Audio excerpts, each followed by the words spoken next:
अस्सलामुअलैकुम व्यूअर्स, कैसे हैं आप। उम्मीद करती हूँ खैर आफियत से होंगे। आज की वीडियो में हम बात करेंगे 1 साल से कम उम्र के बच्चे को दूध या सॉलिड वगैरह में चीनी दे सकते हैं या नहीं।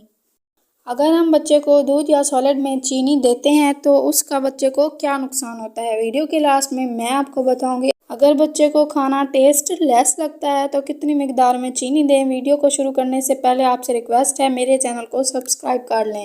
जब बच्चा पैदा होता है, पैदा होने से 6 माह तक बच्चे को सिर्फ ब्रेस्ट मिल्क देते हैं। अगर किसी मजबूरी की वजह से बच्चे को ब्रेस्ट मिल्क नहीं दे सकते तो उसको फार्मूला मिल्क देते हैं। तो फार्मूला मिल्क और ब्रेस्ट मिल्क में बच्चे की ग़िज़ाई ज़रूरत पूरी हो रही होती है। पहले 6 माह तक बच्चे को दूध के अलावा और कोई चीज़ देने की ज़रूरत नहीं होती। 6 माह के बाद बच्चे को सॉलिड देना स्टार्ट करते हैं तो उस वक्त कुछ पेरेंट्स बच्चे को खीर या दलिए वगैरह में चीनी डालकर खिलाते हैं, जबकि चीनी को बनाने में काफ़ी मिकदार में केमिकल्स यूज़ होते हैं। तो 1 साल से छोटे बच्चे को कभी भी केमिकल प्रोसेस से बनी हुई कोई भी चीज़ नहीं देनी चाहिए। इसलिए स्टार्ट में बेबीज़ को सॉलिड देते वक्त चीनी को अवॉइड करें।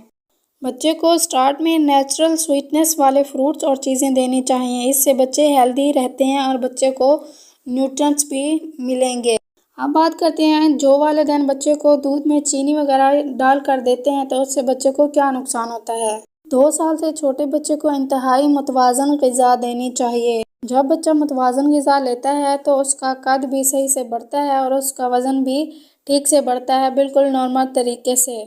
जब हम बच्चे की मुतवाज़न ग़िज़ा को डिस्टर्ब करते हैं, ख़राब करते हैं, बच्चे को बहुत ज़्यादा मिकदार में चीनी देना शुरू कर देते हैं तो बच्चे ग़िज़ाई किल्लत का शिकार हो जाते हैं। ग़िज़ाई किल्लत में बच्चे का वज़न कम होना नहीं बल्कि बच्चे को बहुत ज़्यादा चीनी देने से बच्चे की कुदरती भूख भी कम हो जाती है। और चॉकलेट और कैंडीज़ भी बच्चे की सेहत के लिए अच्छी नहीं होती। बच्चों के दांत वगैरह भी ख़राब होने का अमल तेज़ी से शुरू हो जाता है। इसके अलावा बाद की ज़िंदगी में भी शुगर होने के चांसेस बढ़ जाते हैं और ज़्यादा मिकदार में चीनी के इस्तेमाल से सांस लेने के अमराज भी शुरू हो जाते हैं। तो आपसे गुजारिश है कि छोटे बच्चे को दूध और सॉलिड वगैरह में चीनी और नमक वगैरह ना दें, दोनों से बच्चों की सेहत को नुकसान हो सकता है। अब बात करते हैं, बच्चे को चीनी देना भी चाहें तो कितनी मिकदार में दें। 1 साल से छोटे बच्चे को टेस्ट का बिल्कुल पता नहीं होता तो कोशिश करें कि बच्चे को चीनी और नमक ना दें। लेकिन जब आप बच्चे को सॉलिड वगैरह देते हैं तो बच्चे को खाना टेस्टलेस लगता है तो फिर आप खीर वगैरह में बिल्कुल हल्की मिकदार में चीनी डालकर दे सकते हैं और नमकीन खिचड़ी वगैरह बनाकर दे सकती हैं। इस तरह आप नॉर्मल मिकदार में बेबी को चीनी वगैरह दे सकते हैं, लेकिन इस बात का ख़ास ख्याल रखना है कि आपने बेबी को एक्स्ट्रा मिकदार में चीनी और नमक बिल्कुल नहीं देना। आप खुद जितना मीठा खाते हैं उसका आधा बच्चे को दें, यानी कि खीर वगैरह में बिल्कुल कम मिकदार में चीनी दें। अगर आपको मेरी वीडियो अच्छी लगी तो चैनल को सब्सक्राइब, वीडियो को लाइक करें। शुक्रिया, खुदा हाफिज़।